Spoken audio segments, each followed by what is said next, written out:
Hello there. Well, you made it through week 1, and this is week 2. I hope everything went well. If you have any questions, you can contact me at cynthia.hurt@mytccd.edu. I will be responding to emails every day.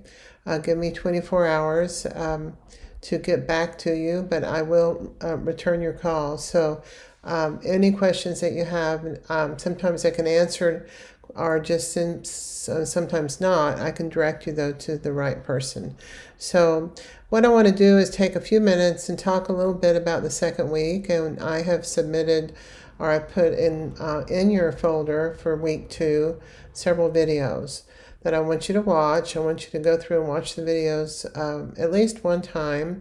And then I want you to select a couple of videos to write about. This is a reflective paper, very much like your first paper that you did last week. But this is taking it a little bit further and doing a little bit investigating some information that will help us better understand our feelings and reactions to what we experience when we first look at a work of art. So the first one is who, and of the 5 W's, the first one is who.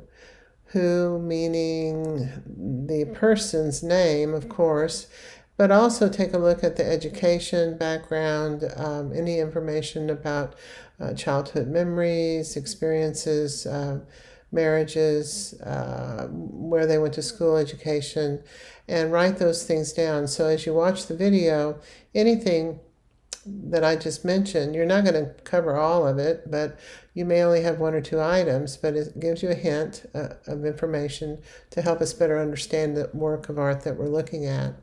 The next one is what, and it's a way of defining, is it a sculpture? Is it a painting? Is the artist doing all of the above? I mean, they may be doing paintings and sculptures and photographs, but you want to go ahead and describe those as much in detail as you can, and discuss even question, is it realistic? Is it abstract? Is it expressionistic? Give as much information you can in that area. The next one is when, and the time period is, I think, extremely important, and you want to define what century you're in, what decade. If you have an exact date, approximate date, go ahead and put it down.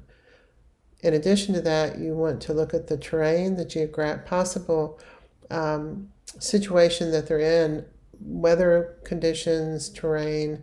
All of this has an impact on the artist and the work that's produced in that region.